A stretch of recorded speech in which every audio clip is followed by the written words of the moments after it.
Hey guys, Steve here, back with another Barbecue Bros video. So a little while back I went to a big football barbecue type thing, and a friend of mine made these amazing baked beans, and he gave me the recipe, and I had named them Larry's Meat Lovers Baked Beans, and you'll see why in just a second. So let's get started. Alright, so let's go ahead and get started with the ingredients. As you can see, there's a ton of meat here.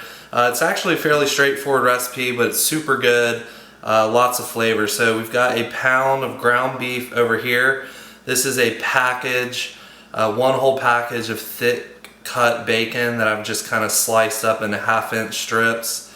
Over here is a pound of kielbasa, and I sliced it and then I quartered it into little chunks. Over here we've got some green pepper and onion that I've diced up. We've got about 1.5 cups of brown sugar.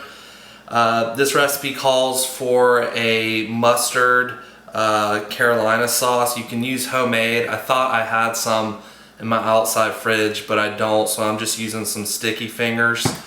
Then we've got a tablespoon of garlic powder, and then one of the large 53-ounce cans of pork and beans, and we'll be draining these. So first couple things we need to do is go ahead and get the meat brown, so let's go ahead and get started with that.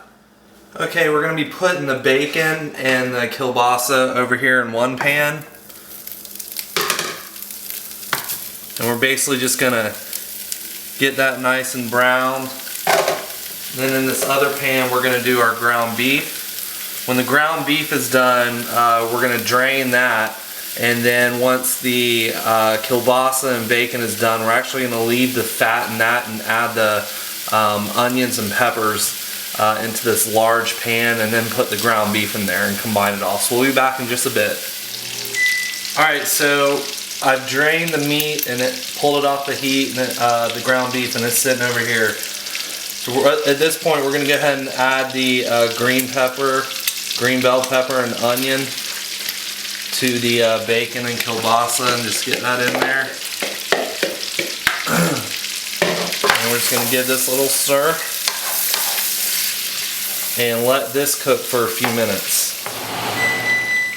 Alright, so what we're going to do now is go ahead and put the ground beef, mix that in there. We're going to take our brown sugar, dump that in there. Our tablespoon of garlic powder, dump that in there. And then we're going to eyeball this. I'm just going to probably pour about a cup and a half of the sticky fingers in there. And then lastly, we're going to take our beans and get all these in here.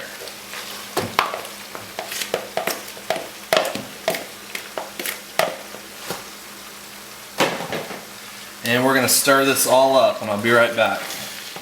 Alright, so I have a one of these little roaster pans here, and we're just going to start dumping these in here.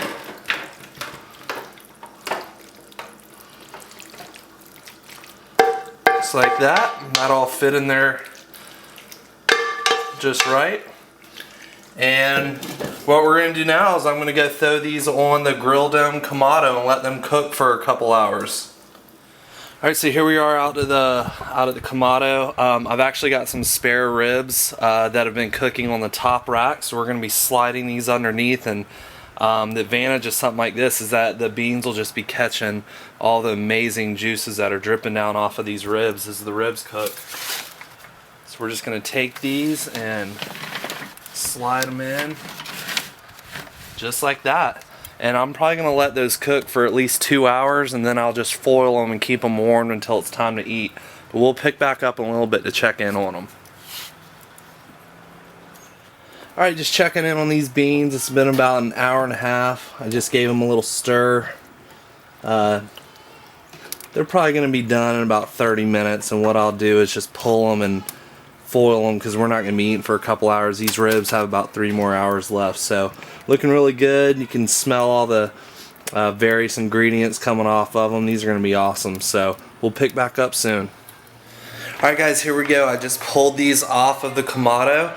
I let them sit there and heat up for about 2.5 hours. And these look absolutely amazing. I can smell some of the smoke flavor coming off these. So these came out perfect. So that's it. That's all it really takes. Pretty straightforward for a nice meaty version of some baked beans. So thanks to my buddy Larry again for the recipe. And what I'm going to do now is just foil these up and toss them in the oven. We're not eating for about an hour or so, so I'm going to go ahead and just foil these up and keep them warm. So thanks a lot for watching. We'll see you again soon.